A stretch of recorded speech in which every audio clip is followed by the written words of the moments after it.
Hello, and welcome to Sleep Stories. I am so very glad that you have found your way here tonight. Before we begin our journey, take a quiet moment to settle completely into your space. Feel the softness of your bed right beneath you, supporting your body fully and completely. There is nowhere else you need to be right now, and there is nothing else you need to do. The long day has finally passed, and you have done enough. Let us take a deep, slow breath together.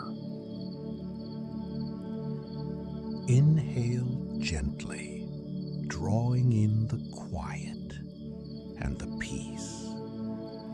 And exhale slowly, letting go of any tension you might be holding in your shoulders, your jaw, or your busy mind. Allow your breathing to find its own natural, steady rhythm. You are safe. You are warm, and you are ready to rest. Tonight, we are traveling back in time to an ancient, peaceful kingdom nestled quietly beside a deep, dark forest. We will explore the original, timeless tale of the Frog Prince.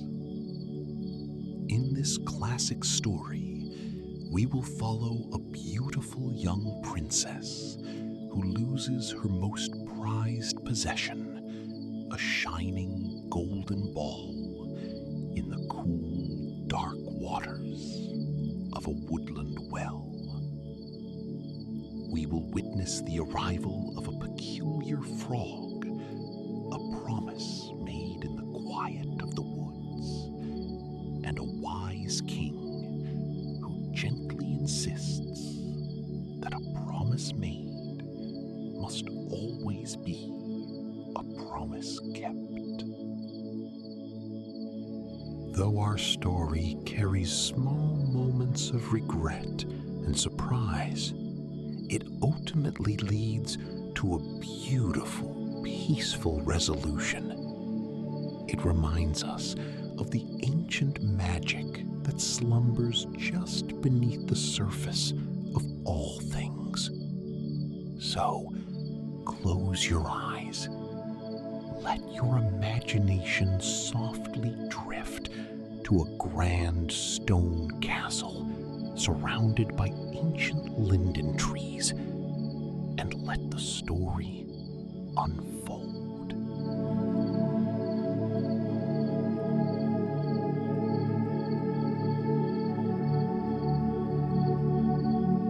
In olden times, when wishing still held a quiet magic, there lived a king.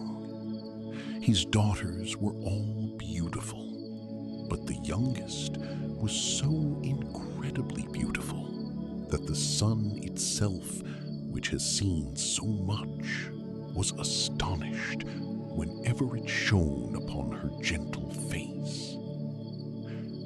Close by the king's grand castle lay a great quiet forest, and under an old sprawling linden tree in that forest was a deep stone well.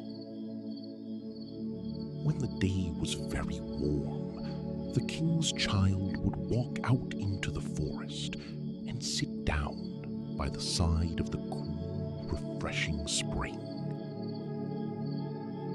To pass the time in the quiet woods, she would take a golden ball, throw it gently up into the air, and catch it. This little ball was her favorite plaything, reflecting the golden sunlight like a small captured star. afternoon, as the breeze softly rustled the leaves of the linden tree, the princess threw her golden ball high into the air. But her delicate hands missed their mark. The ball did not fall back into her palms. Instead, it struck the earth, bounced lightly upon the soft green moss, and rolled straight into the water. The princess followed it with her eyes, but the well was so deep, so very deep, that the bottom could not be seen. The golden ball vanished into the dark, cool water. The princess began to cry. She wept, feeling as though her heart would break over the loss of her cherished star. As she was lamenting, she heard a voice call out to her, softly echoing from the damp stones of the well. "What is the matter, king's daughter?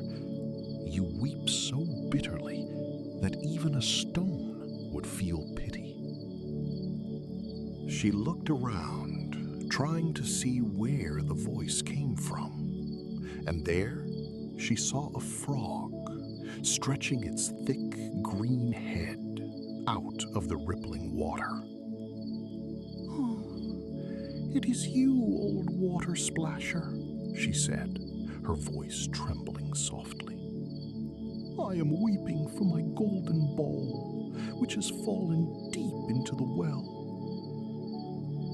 The frog blinked its large, calm eyes and replied in a slow, rhythmic croak. "Be quiet and do not weep. I can help you. But what will you give me if I bring your plaything up to you again?" "Whatever you wish, dear frog," she answered quickly. "My silk clothes, my pearls, my jewels, or even the golden crown which I wear upon my head." The frog shook his head very gently, sending tiny ripples across the dark water. "Your clothes, your pearls, your jewels, and your golden crown, I do not want them. But if you will love me and let me be your companion and playfellow, if you will let me sit by you at your little table, eat from your little golden plate, drink from your little cup, and sleep in your little bed, if you promise me this, I will go down below and bring you your golden ball." "Oh, yes," she whispered. "I promise you all you wish if you will only bring me my ball back again." But in her mind, she thought, "How the silly frog chatters! He lives in the water with the other frogs. He can never be a true companion to a human being." As soon as the frog received her promise, he dipped his head beneath the cool water. He sank deep, deep down, and after a short, quiet while came swimming up again, with the golden ball resting safely in his mouth.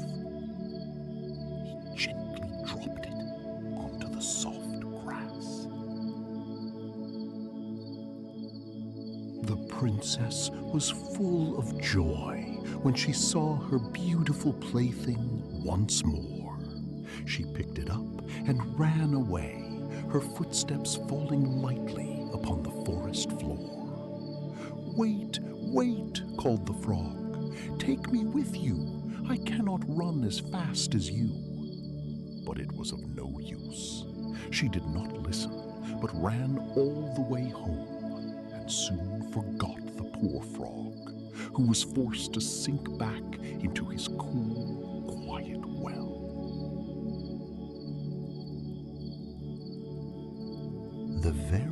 next day, as the princess sat at the great wooden table with the king and all the quiet courtiers, eating from her little golden plate, something came creeping, splish, splash, splish, splash, up the grand marble staircase.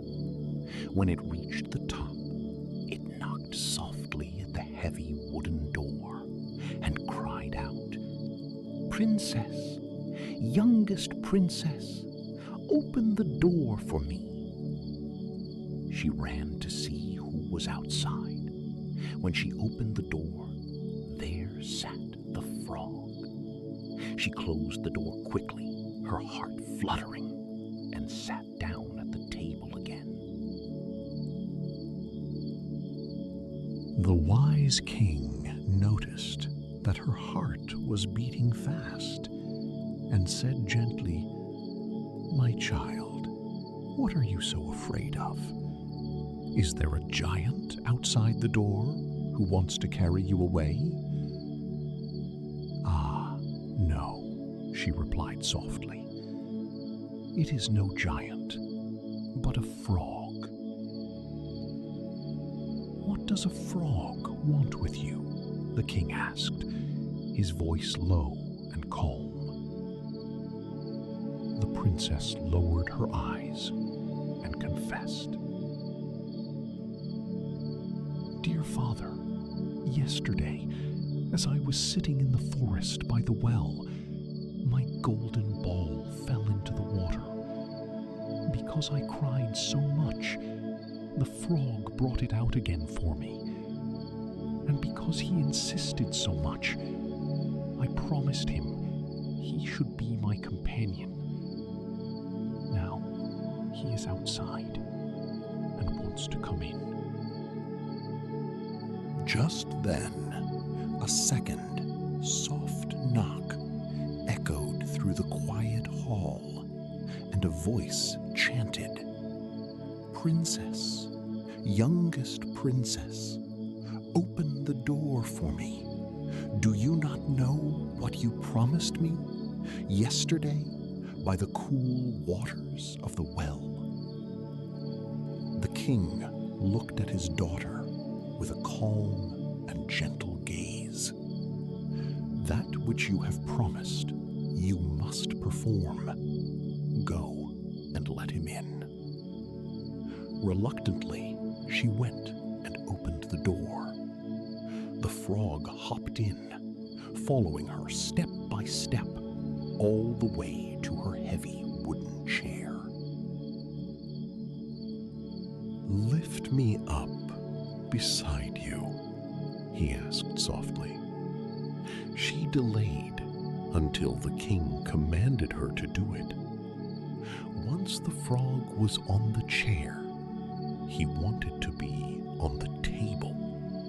And when he was on the table, he said, "Now push your little golden plate nearer to me, so that we may eat together."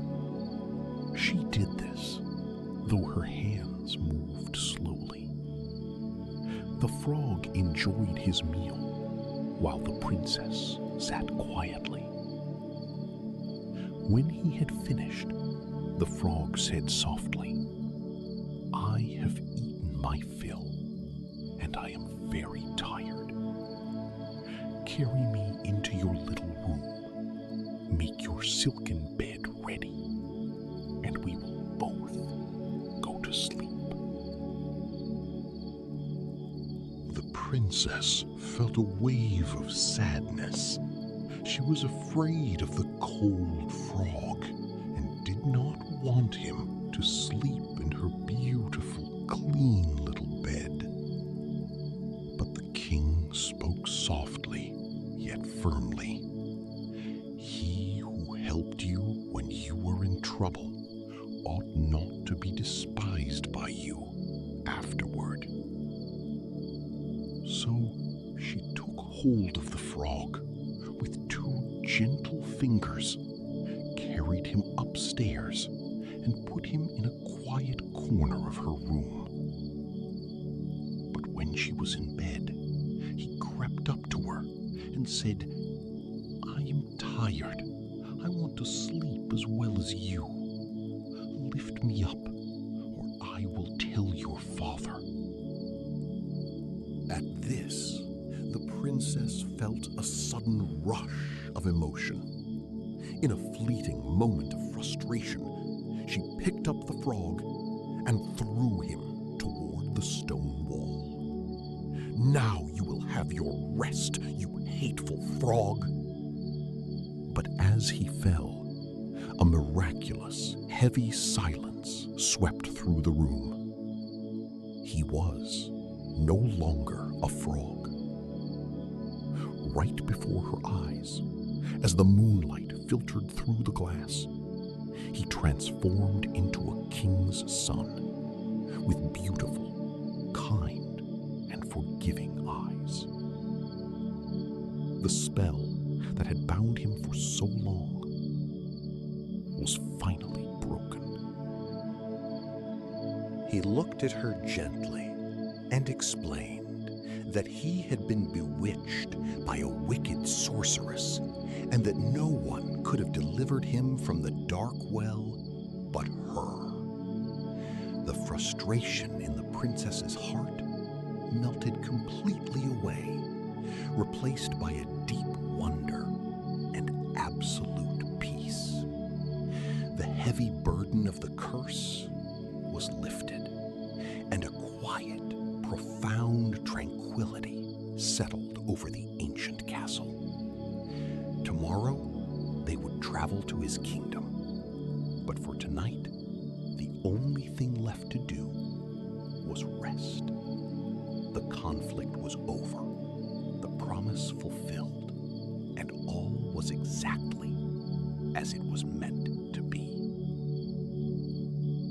As our story comes to a quiet close, we are reminded of the weight of a promise and how honoring our word, even when it feels difficult, can lead to unexpected and beautiful things. Sometimes the things that seem uncomfortable at first hold a hidden, gentle magic, waiting patiently to be understood. Just like the enchanted prince, true beauty often resides just beneath the surface, waiting for a moment of truth to set it free. Take this quiet lesson into your heart tonight, knowing that doing what is right brings its own deep and lasting peace. And so the castle falls completely quiet. The moonlight filters softly through the tall glass windows, casting a silver, sleepy glow over the grand halls. The kingdom slumbers in perfect peace, and now it is time for you to do the same. Let your breath be slow and steady. Allow your body to sink even deeper into your warm bed. The night is long, the world is quiet, and you are surrounded by absolute calm. Rest now. Let go of the day and drift deeper and deeper into a beautiful